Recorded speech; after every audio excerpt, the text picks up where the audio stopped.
On a warm May afternoon, Northgale Airways Flight 211 crashes in a field outside of Bloomington, Illinois. This crash could lead to a grounding of one of the most used regional aircraft. How could this disaster happen?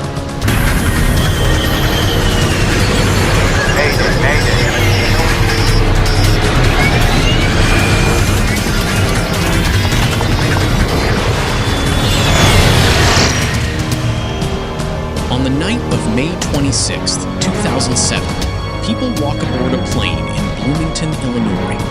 Most people aboard are employees at State Farm Insurance. They are headed to Little Rock, Arkansas. There are 10 people aboard, including the pilots.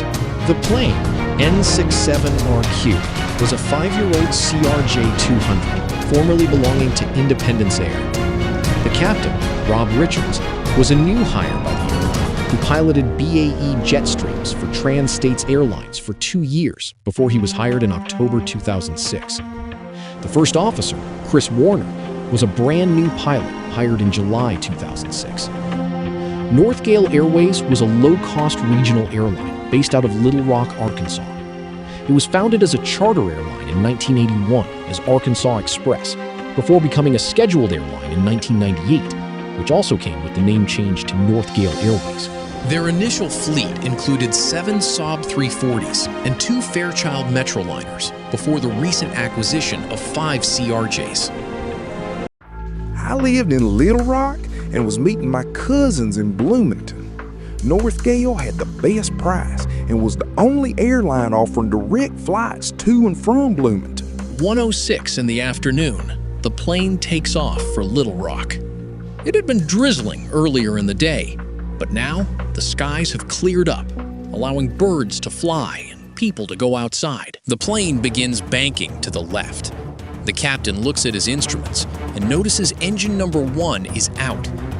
The captain tried to correct it, but the plane falls into a dive.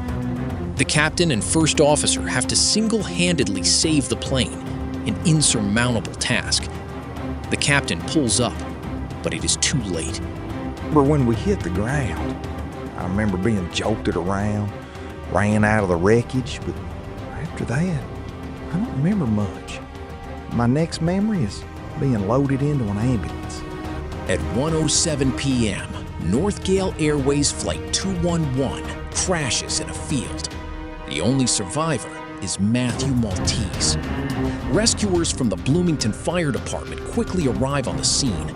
They quickly try to retrieve bodies from the wreckage, try to put out the fire, which takes 20 minutes due to a large fire on the tail. How could a plane possibly crash so soon after takeoff in such an uneventful place? Investigators quickly arrive on the scene. At first, they thought it could be a rudder hardover, similar to United Airlines Flight 585, US Air Flight 427, or Eastwind Airlines Flight 517.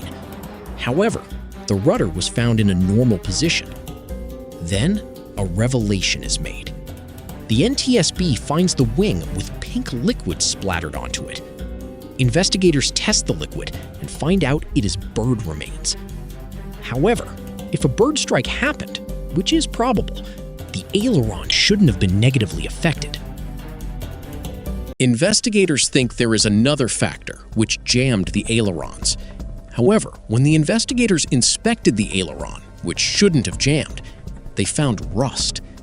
When they interviewed the last person to do maintenance on the plane, he revealed that he knew about the rust, but the airline was forcing the plane out of maintenance in a day, so he shrugged it off. They also retrieved the CVR and FDR, a crucial part of investigations. When they plug in the FDR, the results are shocking. In the data, it showed that Engine 1 flamed out. When they look in the insides of Engine 1, there is bird remains inside. When they listen to the CVR, they hear the voice of the captain talking about reduced flight controls on the left wing, which reaffirms their aileron theory. They calculate that 3 birds struck the plane. Crash was a result of a chain reaction, starting with improper maintenance and ending with a bird strike. 1 year after the crash, Northgale Airways shut down, and its assets were purchased by SkyWest Airlines. crash still haunts me to this day. All I wanted to do was visit family, but I ended up in the midst of a plane crash.